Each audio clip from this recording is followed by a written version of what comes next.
할렐루야. 세월은 유수와 같다고 하는 것처럼 세월은 멈추지 아니하고 계속적으로 흘러서 그렇게 우리가 보면 태풍이 불고 덥고 그래도 이제는 가을이 되어서 아침 저녁으로 시원하고 이제 반팔만 입던 사람들이 아침 저녁 긴팔을 입어야 되는 이런 그 시기 어김없이 오는 것을 우리가 보게 됩니다. 특별히 10월은 결실의 달이지요. 오곡이 제각기 제 열매를 자랑하고 뽐내기도 합니다. 자, 이런 세월 속에서 우리의 신앙의 열매는 어떻게 맺혀지는가? 신앙의 열매가 곧 삶의 열매입니다. 그러니까 신앙생활이라고 하지요. 하나님을 믿는 믿음 안에서 살아가는 겁니다. 잘 믿든 못 믿든 관계없이 우리가 주 앞에서 살아가는 삶이 바로 신앙생활입니다. 신앙 여부가 각 사람의 운명에 모든 것을 좌우하는 걸 봅니다. 개인도 그렇고 가정도 그렇고 또 나라도 그렇고 믿음으로 어떻게 살아가냐에 따라서 그 사람의 삶, 그 나라의 삶에 막대한 영향을 줬던 걸 봅니다. 우리가 구약의 성경을 보면은 이스라엘 역사를 볼 수가 있지요. 하나님을 잘 섬길 때 이스라엘은 비록 나라는 적어도 적군에 의해서 함락당하지 아니하고 늘 전쟁에서 승리하고 태평세월을 누리고 하나님 주신 축복과 은혜를 마음껏 뽐내었습니다. 그러나 그들이 신앙생활을 바로 하지 못할 때 하나님을 바로 섬기지 못하고 세상을 동경하고 세상의 습관으로 살아갈 때 영락없이 그들은 포로 잡혀가기도 하고 많은 고난과 고통 가운데 있었던 걸 보게 됩니다. 세계 역사도 마찬가지입니다. 교회에서 2000년 역사 보면 신앙생활 잘하는 나라들이 잘 되었고 신앙생활 잘하는 가정들이 잘 되었고 이 신앙이 곧 어때요? 생활의 삶의 열매인 것을 우리에게 분명하고 확실하게 증거해주고 있는 것이죠. 우리가 한 사람은 속일 수 있습니다. 한 가정이나 한 시대는 속일 수 있어도 수천 년 동안에 모든 사람들을 속일 수 있는 것은 아니지요. 하나님께서는 분명히 힘대로 걷는 것처럼 하나님께서 분명히 시대마다 여러 가지 어려움이 있어도 신앙의 생활을 잘하는 개인, 나라들을 축복했던 것을 보게 됩니다. 지금 우리가 잘 사니 못 사니 어렵고 힘드니 해도 6.25를 거치고 또 일제 36년 동안에 모든 것이 다 빼앗기고 피폐한 생활이었어요. 우리 옷은 남자나 여자나 저고리 바지 입고 그리고 살아왔던 우리 삶이에요.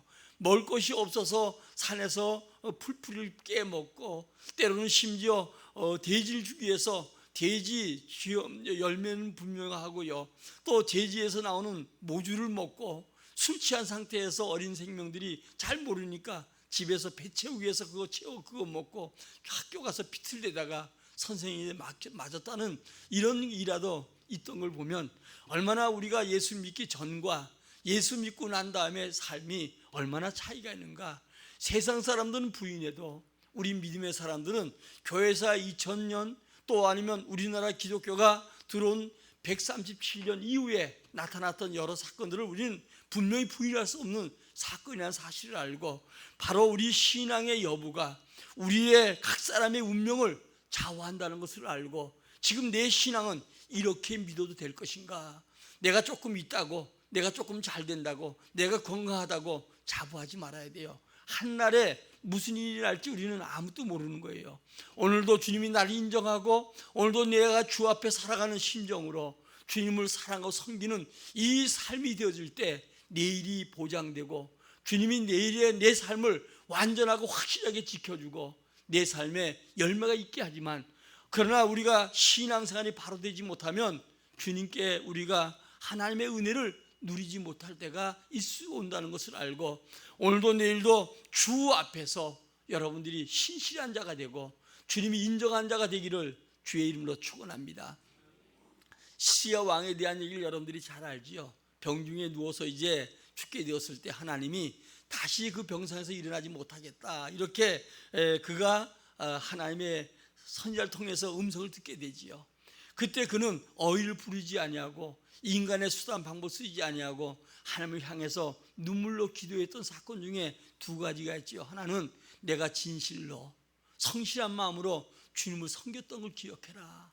지난날에 여러분 그가 태평할 때 그가 여러분들이 정말 건강할 때 왕의 자리에서 힘있게 자기 그 왕권을 펼쳐갈 때 다윗 다음에 정말 경건한 사람으로 하나님께서 인정하셨고 그렇게 믿음으로 좀 섬겨왔더니 그가 이제 생명의 죽음 앞에 하나님이 그 눈물을 받으시고 그를 축복하셔서 그에게 영원한 삶을 하나님께서 우리에게 교훈으로 주신 걸 보게 되지요.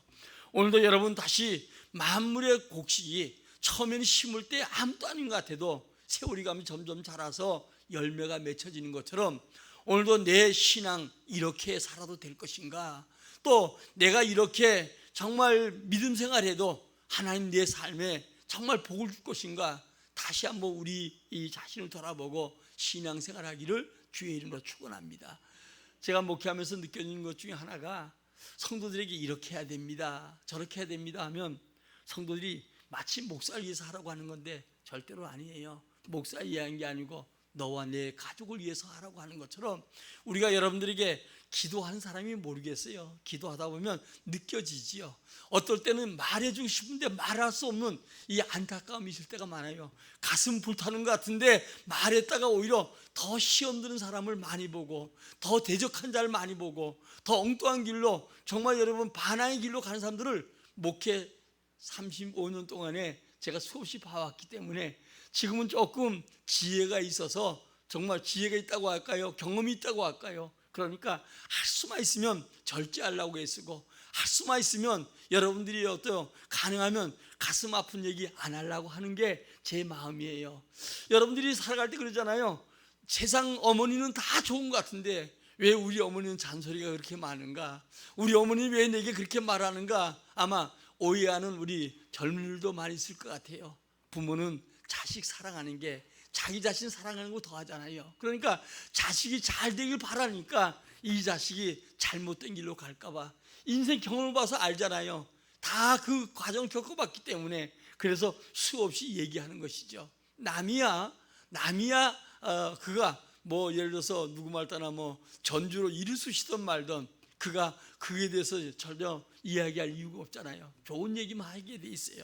이와 마찬가지로 우리는 여러분 내 신앙의 정말 모습, 이것이 내 인생에, 내 삶에, 내 운명에 영향을 준다는 사실을 알고 우리 믿음을 다시 점검해보고, 구원도 감사한데 그 전능하신 주님이 여전히 내 삶을 개입하고 세상의 모든 역사를 주관한다는 사실을 알고 여러분 그 앞에서 풍성한 열매가 있어지기를 예수의 이름으로 축원합니다. 우리 힘들고 어려워도 울며 심고 땀을 흘며 심고 수고해서 풍성한 우리 인생의 열매, 우리 삶의 열매가 꼭 있어지기를 주의 이름으로 부탁을 드립니다. 게으르고 편히 지낸 자는 가을에 거둘 곳이 없잖아요. 우리 신앙도 마찬가지입니다. 울며 씨를 뿌리는 마음으로 심어온 자만이 반드시 걷게 되는 거예요. 주일날, 금요일날 철야 때 요한복음 12장을 가지고 옥합을 깼던 그 마리아 얘기를 들었어요. 주님을 사랑하기 때문에 그 옥합을 아낌없이 깨어서 주 앞에 드렸던 그는 주님 복음 증거되는 날까지 그 여인이 행한 일이 기념이 되고 많은 사람에게 정말 교훈이 됐던 것처럼 우리 다 여러분들이 우리 신앙의 결실은 얼마 되는가 다시 한번 점검해보고, 하나님은 지금도 살아서 역사하시고 지금 우리 가운데 우리에게 약속하신 말씀대로 우리 삶에 풍성한 열매를 주시길 원한다는 사실 여러분들이 알고 눈물을 흘리며 씨를 뿌리는 모두가 되기를 예수의 이름으로 축원합니다. 어제 삶의 결론이 오늘이고요, 오늘의 삶의 결론이 내일입니다. 오늘 평안한 게 아니고 오늘도 우리가 계속 심어오는 삶을 살지 못하면 내일에 우리에게 거둘 곳이 없음을 우리는 알아야 되지요. 오늘 여호와께서 오늘 본문 가운데 오니까 우리 위해서 큰 일을 행하신다. 물론 이스라엘 백성들의 해방에 대한 얘기입니다. 그러나 그 해방뿐 아니라 이 2000년 역사 속에 또 창세 이후로 지금까지 하나님은 수많은 큰 일을 행하셨습니다. 우리는 그 일을 기억하고 그 주님을 신뢰하고 그 주님을 앞세우고 그 주님 앞에 살아가기에 힘을 써야 됩니다. 오늘 보면 이스라엘 백성들이 이제 그렇게 강가에서 누가 찬송하면 함께 불렀던 그들, 눈물로 눈물 흘리고 불렀던 그들이 이제는 해방을 맞이해서 하나님의 큰 대사를 통해서 꿈을 꾸는 것 같고 그들 입에는 웃음이 가득하고 찬송이 가득했다라고 이야기하면서 오늘 5절 6절에 보니까 눈물을 흘며 씨를 뿌리는 자 오늘도 기쁨으로 반드시 걷게 된다라고 우리에게 교훈해 주고 있지요. 그럼 어떤 자가 기쁨을 거둘 수 있습니까? 울며 씨를 뿌리는 자. 우리 5절 6절 다시 한번 읽겠습니다. 시작. 눈물을 흘리며 씨를 뿌린 자는 기쁨으로 거두리로다. 울며 씨를 뿌리러 나가는 자는 반드시 기쁨으로 그 곡식단을 가지고 돌아오리로다. 아멘. 운다는 말은 뭐예요? 고통스럽다는 말이에요. 여러분, 고통을 참고 파종하는 자, 고통을 참고 가꾸는 자가 기쁨으로 가져온다는 거예요. 성경에 보니까 우리에게 사랑에 대한 얘기를 하잖아요. 결혼해서 행복한 사람 없어요.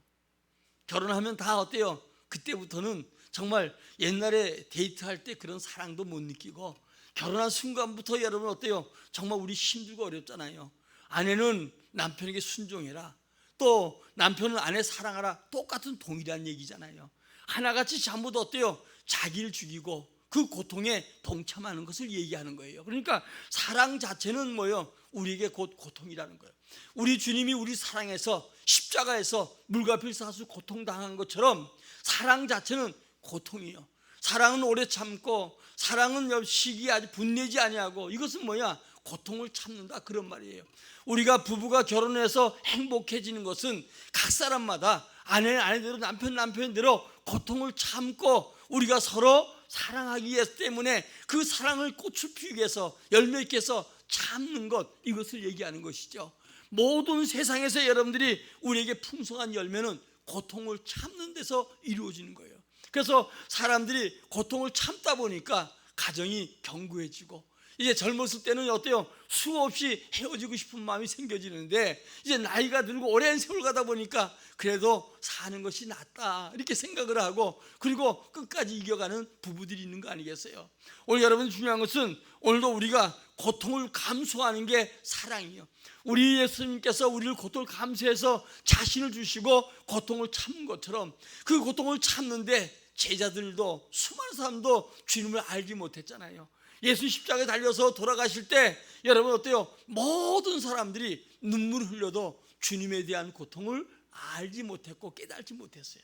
그러나 제자들도 어때요? 주의 사명을 가지고 갈 때 비로소 이 고통이 얼마나 큰 것인가 그 모든 사람들은 알게 되었던 것처럼 오늘도 여러분 운다는 말은 고통을 감수한다, 고통을 참는다, 고통을 참고 파종한다 이런 말이죠. 그래서 우리가 살아가는 인생 속에 정말 고통스럽기 때문에 인생 수고한 짐은 다 주님께 맡기고 주님처럼 온유하고 겸손한 마음으로 주님을 배우고 살아가는 게 신앙생활이라는 사실을 알기 바래요. 전 농사가 지금 요즘 뭐 많은 곡식 올해도 뭐 여러 가지 제가 뉴스 들어보니까 고추가 비싼지 몰라도 비싸다 뭐 이런 얘기도 하고 하는데 비싼 것 같아도 나는 그 싼 거 생각해요. 제가 자주 얘기하지만 중학교 때 아버지가 엄마하고 같이 이제 공화밭이 좀 있었는데 공화밭 이 김매러 그러니까 풀 뜯으러 간 거예요. 같이 가서 좀 도움다고 갔는데 왜 그렇게 힘든지요.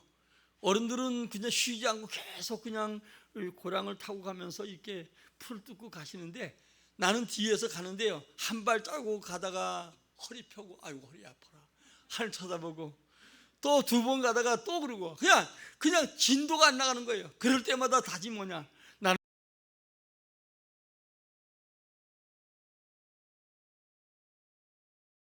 못 깨나?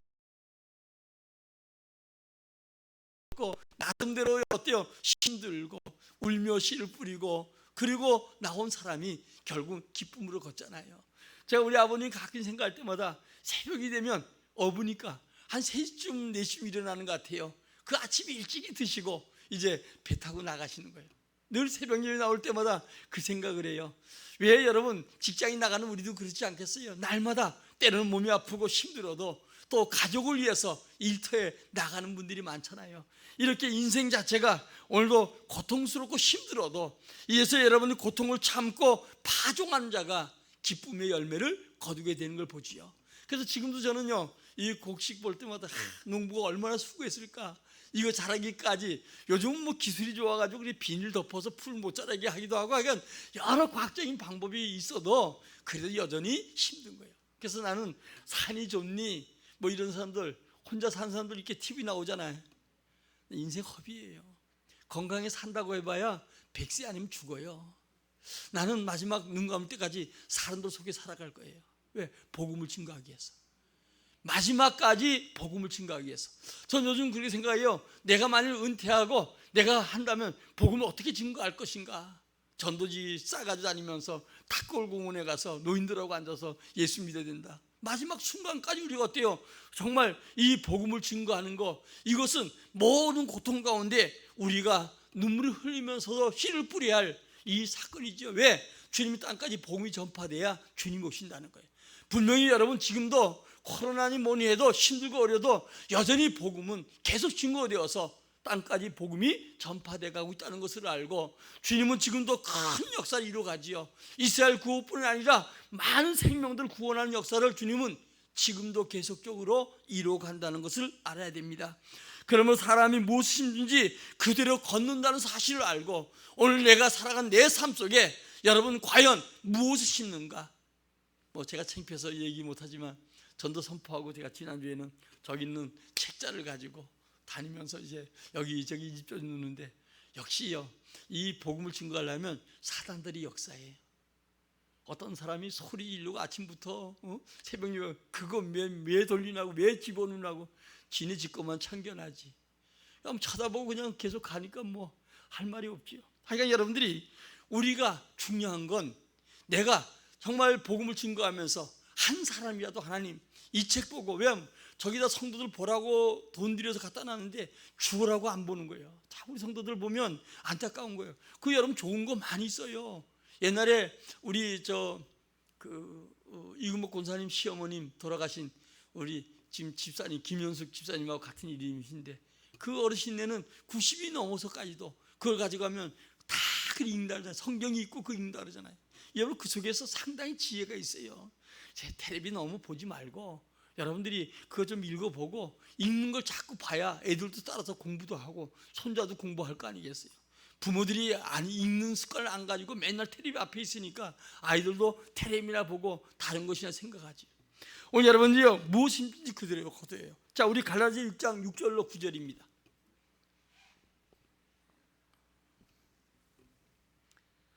시작. 가르침을 받는 자는 말씀을 가르치는 자와 모든 좋은 것을 함께하라. 스스로 속이지 말라. 하나님은 업신여김을 받지 아니하시나니 사람이 무엇으로 심든지 그대로 거두리라. 자기의 육체를 위하여 심는 자는 육체로부터 썩어질 것을 거두고, 성령을 위하여 심는 자는 성령으로부터 영생을 거두리라. 우리가 선을 행하되 낙심하지 말지니 포기하지 아니하면 때가 이름에 거두리라. 아멘. 우리 예수 믿어도 육신 중심으로 심는 자가 있고요, 또 성령의 인도 따라 심는 자가 있어요. 중요한 건 우리 마음에 두 마음이 늘 싸웁니다. 육체를 위한 마음, 성령을 위한 마음. 이 두 마음이 싸워서 바울은 그런 얘기를 하잖아요. 이 삶에 누가 날 건져주리라. 성령이 우리를 건지기 해요. 이 육신은 자꾸 우리에게 스면 안고 싶고 안금 주시고, 우리 육체는 계속적으로 원망과 불평 가운데 살아가게 돼요. 그래서 성령이 충만할 때 이 성령의 생각이 우리에게 영생을 거두게 하고 풍성한 생의 열매가 아름답게 맺혀지는 것입니다. 그런데 우리는 어때요? 불안덩처럼 땀을 흘리지 아니하고 걷고자 하는 이런 마음이 우리 마음속에 전부 다 깔려 있다는 거예요. 우리 신앙도 땀과 수고와 희생 없이는 신앙생활의 수확을 거둘 수가 없음을 알고, 오늘도 하나님은 신실하신 분입니다. 그러므로 이 신실하신 분이 우리에게 먹을거리로 삼는 것처럼 우리 모두가 신실한 자가 되기를 주의 이름으로 축원합니다. 우리 여러분, 예수 믿는 우리가 다른 사람보다 거룩해진 게 아니잖아요. 우리 주님을 본받고 우리가 주님처럼 거룩해지려고 싸워가는 거예요. 그 싸움은 어때요? 자신과 싸움이고 세상과 싸움이고 악한 마귀와 싸움이요. 이 악한 마귀는 꾸준히 우리에게 어때요? 세상의 불순종 가운데 살아가길 원하고 주님과 반대되는 길을 가길 원하고 육신의 요구대로 가도록 자꾸 우리를 지키고 각지 우리 가운데 역사하는 게 바로 사단의 역사예요. 그러므로 날마다 우리 육신을 쳐서 복종하고 마치 때려서 점점 복종하고 성령의 순종한 자가 될 때 영생을 걷게 되고 우리에게 풍성한 열매가 맺혀지게 됨을 알 수가 있습니다. 신명기 11장 1절에 보니까 그런즉 내 하나님 여호와를 사랑하여 그가 주신 책무와 법도와 규례와 명령을 항상 지켜라. 주님이 주신 책무, 우리의 책임과 우리 의무, 이것을 감당할 뿐이 아니라 법도와 규례와 명령을 항상 지켜라. 신명기 28장에서는 주의 말씀을 삼가 듣고 지키면 복이 우리에게 임하고 미친다는 거예요. 여러분, 하나님이 복 주는 걸 믿지요? 분명한 건 믿지요? 그 하나님은 어때요? 주의 말씀에 순종하는, 하나님이 그냥 나는 하나님의 자녀니까 그냥 복 준다, 이런 생각을 우리 머릿속에 버려야 돼요. 주님께서 구원도 하나님의 전적인 은혜지만 우리 삶 속에 우리가 주의 말씀에 순종하고 주의 말씀에 상가 듣고 규례와 명령을 지켜나갈 때 복이 내게 임하고 미치는 거예요. 이게 여러분 개인과 가정과 모든 나라에게 2000년 속에 분명 확실하게 주신 증거라는 사실을 알고 오늘도 여러분들이 우리가 울며 씨를 뿌리는 우리 모두가 되기를 주의 이름으로 축원합니다. 더 나아가서 병이 들면 풍성한 열매 못 거둬요. 예수님이 예수에 올라가다가 이제 제자가 무화과 나무를 보고 열매가 풍성할 줄 알고 잎이 무성한데 저주에서 말라버리지요. 또 여러분 누가복음 13장에 보니까 3년 동안이나 열매 기다리는 열매 맺지 못하니까 잘라버리겠다. 그때 주님께서 그 종이 뭐라고 합니까? 3년만 더 기다려 주십시오. 내가 거름 주고 잘 가꾸어서 그래서 풍성한 열매 맺게 하겠습니다. 분명히 두 나무 모두 다 병이 들었다고 봐요. 우리 열매 없는 이 나무들 왜 병이 듭니까? 저항력이 약해지면 병이 들어요. 다시 말하면 거름 영양이 부족하거나 초양이 좋지 못할 때 저항력이 약하게 되고 저항력이 약하면 반드시 병이 들잖아요. 우리 코로나가 여러분 만연되고 우리 모두도 어때요? 저항력이 약한 사람이 병들잖아요. 그래서 모든 음식이나 저항력을 기르라 하는 것처럼 백신을 맞는 이유도 어때요? 저항력, 그 병을 이기기 위한 거 아니겠어요? 그런 것처럼 우리 신앙생활에 병드는 것도 마찬가지입니다. 저항력이 약할 때 우리가 예수 그리스도 안에 깊이 뿌리박고 그 안에서 잘 자라가면 때가 되면 열매가 맺혀지는데 우리가 저항력이 약한 것은 뭐냐? 오늘도 면역이 약해서 병들고요.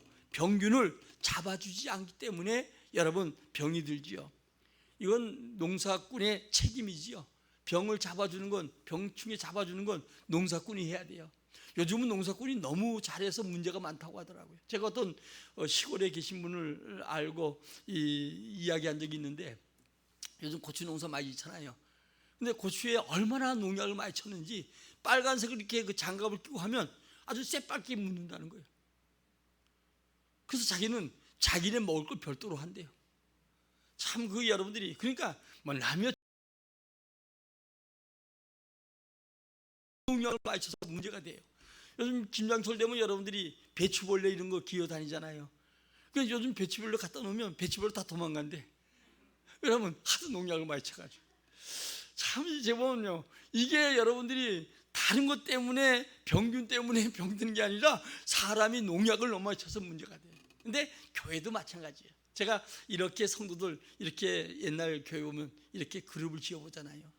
참 이 범죄한 사람들이 모이면 똑같이 범죄, 말로 범죄하고 생각이 범죄하고.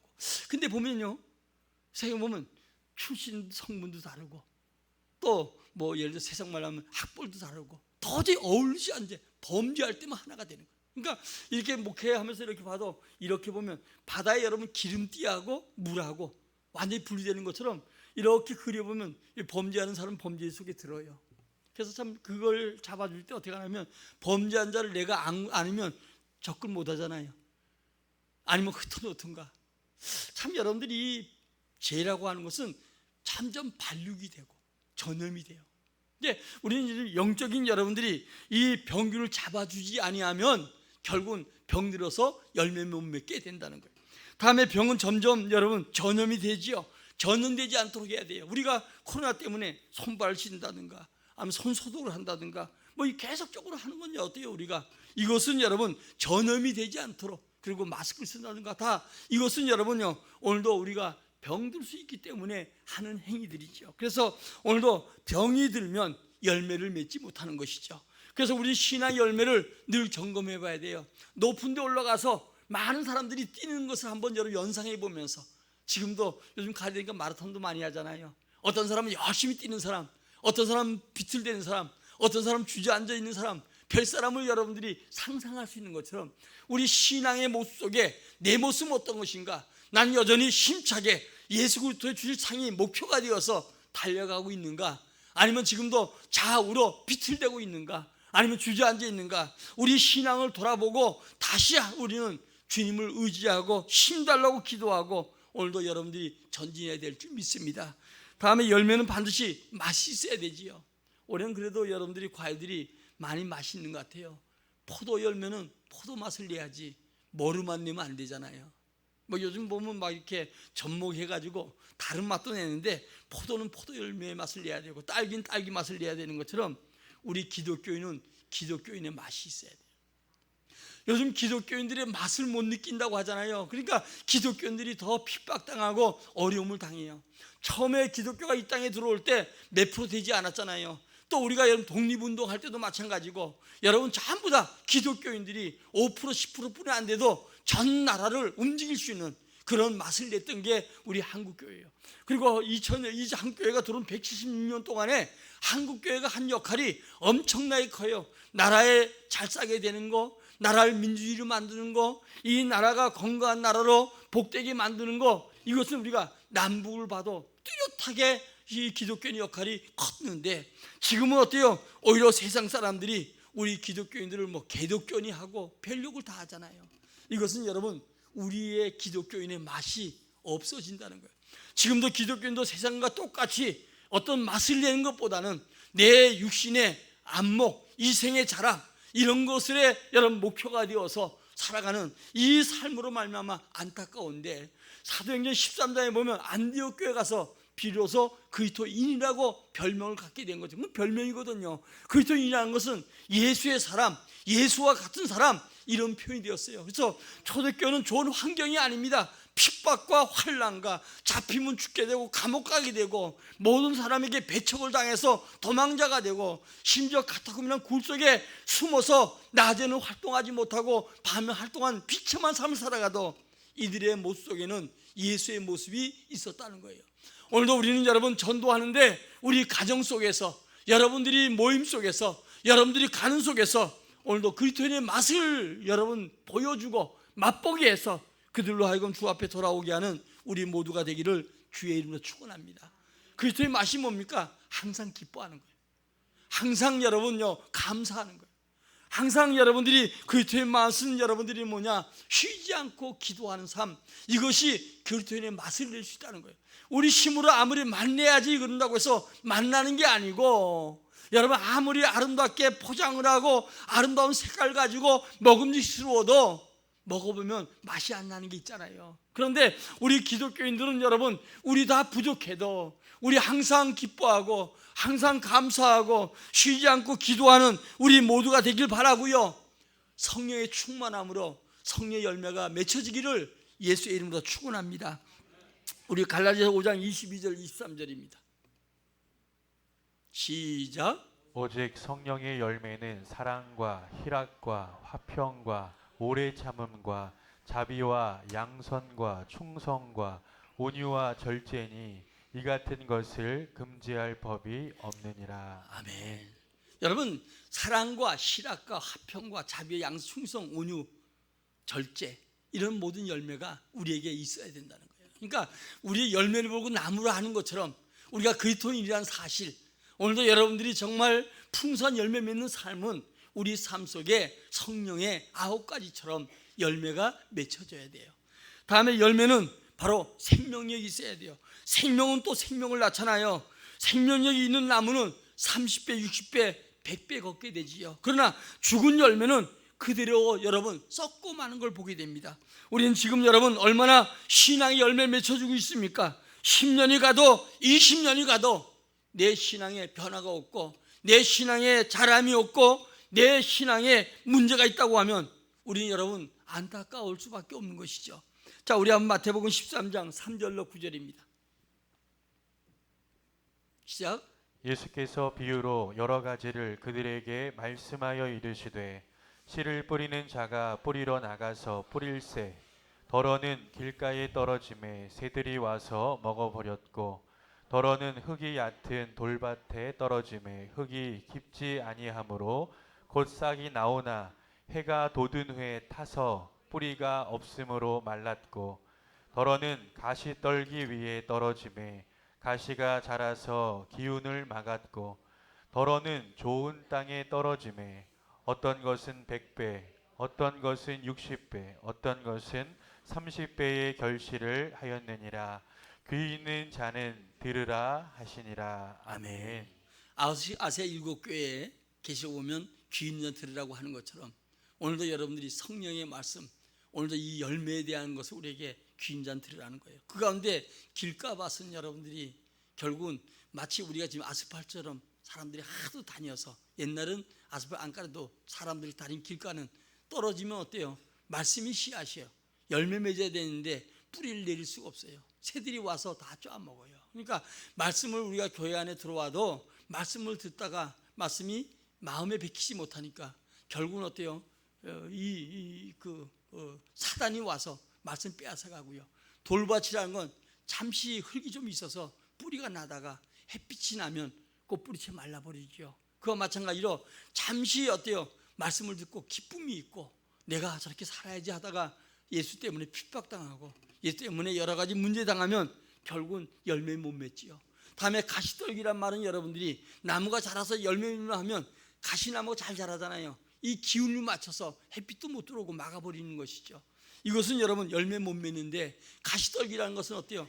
향락을 좋아하는 자, 재물을 좋아하는 자, 좋아한다는 건 다 좋아할 수 있죠. 놀기도 잘 놀아야죠. 그러나 주님보다 향락, 또 여러분 재물 좋아하는 자, 염려가 많은 사람, 이런 사람들은 가시떨기에 그 염려가 우거지고 또 재물이 우거지고 향락이 우거지기 때문에 결단코 이런 사람은 열매를 맺을 수 없다는 거예요. 또 여러분 물이 없는 곳에 씨앗이 떨어지면 곧 말라버리고 싹이 나지 않습니다. 더 나가서 콩나물 같은 경우는 물을 너무 많이 줘도 여러분 어때요? 더욱더 이것이 썩어지고 못 맺죠. 참 저는 콩나물 자라는 거 보면 참 이상해요. 이렇게 시루가 있으면 콩을 다 넣고 이렇게 물을 주잖아요. 근데 물이 다 빠지는데 어느 날 콩나물이 자라가잖아요. 그런 것처럼 우리 신앙생활하면서 열심히 주님 앞에 참석하고 예배 참석하다 보면, 말씀 듣다 보면 나도 모르는 사이에 어때요? 마치 여러분들이 막 들어도 다 잊어버린 것 같아요. 생각이 없는 것 같아요. 근데 어느 날 어려움을 다 문제가 생기면 이 내 있는 들었던 속에 있는 말씀이 살아 운동력이 있어서 나를 힘있게 만들고 나로 하여금 잘하게 만들고 승리하도록 축복할 줄 믿습니다. 여러분 생명에 있는 나무 옥토에 떨어진 것은 30배, 60배, 100배가 열매가 맺혀짐을 믿습니다. 오늘 결론입니다. 결실의 계절입니다. 우리 신앙의 결실이 얼마만큼 있는가 다시 한번 점검해 봐야 돼요.